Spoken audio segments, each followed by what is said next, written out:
हरिओम।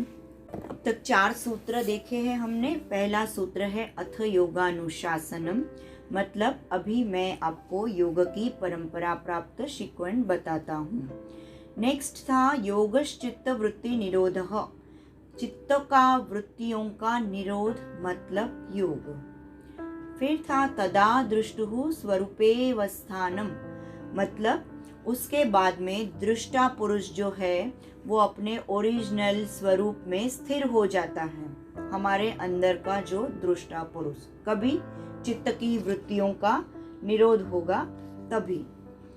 फिर वृत्ति सारूप्यम इतरत्र, मतलब निरोधावस्था की व्यतिरिक्त, यानी जब हम निरोधावस्था में नहीं रहते हैं उसके व्यतिरिक्त जब भी हमारा जो अंदर का दृष्टा पुरुष रहता है वो वृत्तियों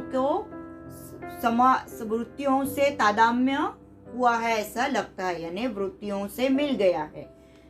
उसके आगे है वृत्तयः पंचतयः क्लिष्टा अक्लिष्टाः। वृत्तयः मतलब वृत्ति, पंचतयः शुद्ध चैतन्य, प्योर कॉन्शियसनेस।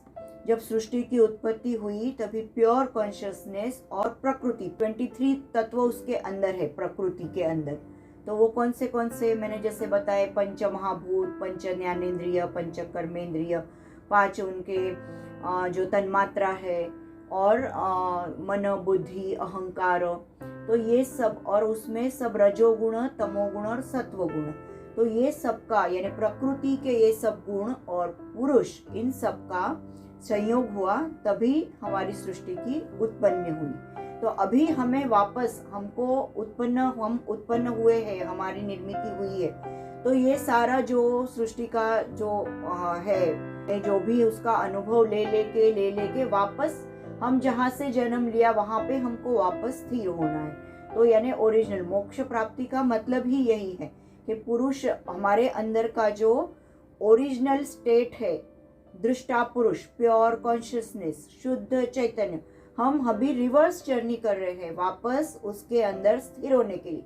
तो हमारा पुनरपि जन्म पुनरपि मरण, उससे हमारा छुटकारा होता है। तो वो करने के लिए हम जो ये साधना कर रहे हैं ये बहुत इम्पोर्टेंट है। ऐसे पतंजलि मुनि ने बताया है कि आप कोई भी मार्ग से जाए तो वो चित्त की वृत्तियां क्यों उठती है? हमारे जो 5 ज्ञानेन्द्रिय है, आँख, नाक, जीभ, कान और स्पर्श, त्वचा, यानी उस सबके जो 5 तन्मात्रा है, शब्द, स्पर्श, रूप, रस, गंध, तो हमारी चित्त की वृत्तियां बाहर की ओर दौड़ती रहती है। तो उनको जब हम इस योग के माध्यम से अंतर्मुख करते हैं तब हमारी प्योर कॉन्शियसनेस की हमें पहचान होती है।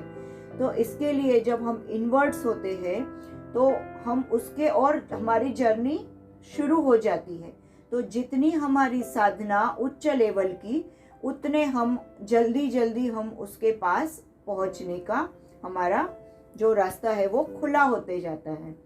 तो उसके लिए ये जो चित्तवृत्तियों का निरोध उन्होंने दूसरे श्लोक में बनाया, और उसके बाद में जो अभी ये तीसरे श्लोक में बताया है कि वो अपने ओरिजिनल स्टेट में स्थिर होने लगता है। तो उसके बाद हमारा कोई जन्म नहीं, कोई दुख नहीं, कोई भी सुख नहीं, कुछ भी नहीं, सिर्फ और सिर्फ। और जब हम ये योग साधना करते हैं तब हम श्वास पे ध्यान देते हैं। तो श्वास पे जब ध्यान देते हैं तो अपने आप हमारे चित्त की वृत्तियां उठनी बंद होती है, मन के विचार कम होते हैं। तो मन के जो ये विचार कम हो गए तो अपने आप हम उस ओरिजिनल स्टेट में हमारे स्थिर होने लगते हैं।